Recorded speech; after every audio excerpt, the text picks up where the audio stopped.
বলা হয়ে থাকে হজে যাবার বিষয়টি কেবল ভাগ্যে থাকলেই হয়। হজ একটি পরিপূর্ণ আধ্যাত্মিক সফর, যা কেবল আল্লাহর সন্তুষ্টি আদায়ের জন্যই। কিন্তু নবীজির দেশে যাবার ভাগ্য বা হয় কয়জনার? তাই হজের সময়টাতে মক্কা নগরী এবং আশেপাশের কিছু এলাকায় ঘুরে দেখার মতো ঐতিহাসিক আর গুরুত্বপূর্ণ স্থাপনাগুলো সম্পর্কে জেনে নিলে ক্ষতি কী? জান্নাতুল মুআল্লা মক্কা নগরীর ঐতিহাসিক কবরস্থান। মসজিদুল হারামের কাছেই এই কবরস্থানে শায়িত আছেন প্রিয় নবী মুহাম্মদ সাল্লাল্লাহু আলাইহি সাল্লামের স্ত্রী হযরত খাদিজা, দাদা আব্দুল মুত্তালিব সহ আরও বহু সাহাবী এবং তাদের পরিবারবর্গ। যদিও এখন এখানে প্রবেশ নিষেধ, তবে সাদা প্রাচীর ঘেরা স্থানটির বাইরে দাঁড়িয়ে দোয়া করতে ভিড় করেন মুসল্লিরা। ইসলামের প্রচার শুরুর দিকে ত্যাগের ইতিহাস স্মরণ করিয়ে দেয় এই ঐতিহাসিক স্থানটি।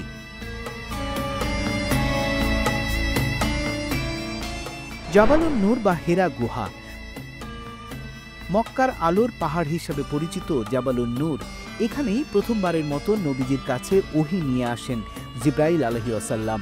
প্রায় 2 ঘন্টার পাহাড়ি পথ বেয়ে উঠতে হয় হেরা গুহার কাছে, কিন্তু এই কষ্টটাও সার্থক মনে হবে যখন আপনি নিজ চোখে দেখবেন কোরআন নাজিলের সেই মহিমান্বিত স্থান। জাবালে সাউর, যেখানে আশ্রয় নিয়েছিলেন মহানবী সাল্লাল্লাহু আলাইহি ওয়াসাল্লাম। মক্কা থেকে মদিনার পথে হিজরতের সময় নবীজি ও আবু বকর রাদিয়াল্লাহু তাআলা আনহু আশ্রয় নিয়েছিলেন এই পাহাড়ের একটি গুহায়। মক্কা নগরীর মিসফালা জেলায় এই গুরুত্বপূর্ণ স্থানটি অবস্থিত। বিপদের সময় আল্লাহর উপর ভরসা রাখার অনন্য দৃষ্টান্ত এই জাবালে সাউর। মক্কা লাইব্রেরি নবীজি সাল্লাল্লাহু আলাইহি ওয়াসাল্লামের জন্মস্থান। মসজিদুল হারামের কাছেই অবস্থিত এই স্থানটি নবীজি সাল্লাল্লাহু আলাইহি ওয়াসাল্লাম জন্মগ্রহণ করেছিলেন বলে ধারণা করা হয়। পরবর্তীতে এটি মাকতাবা মাক্কা আল মুকাররামা নামক লাইব্রেরিতে রূপান্তরিত হয়।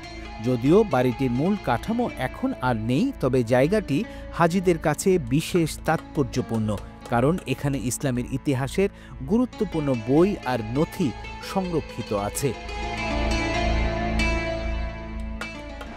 বদরের যুদ্ধের ময়দান। হাজিরা যদি মদিনা সফর করতে যান তবে চাইলেই ঐতিহাসিক বদরের যুদ্ধের ময়দান ঘুরে দেখতে পারেন।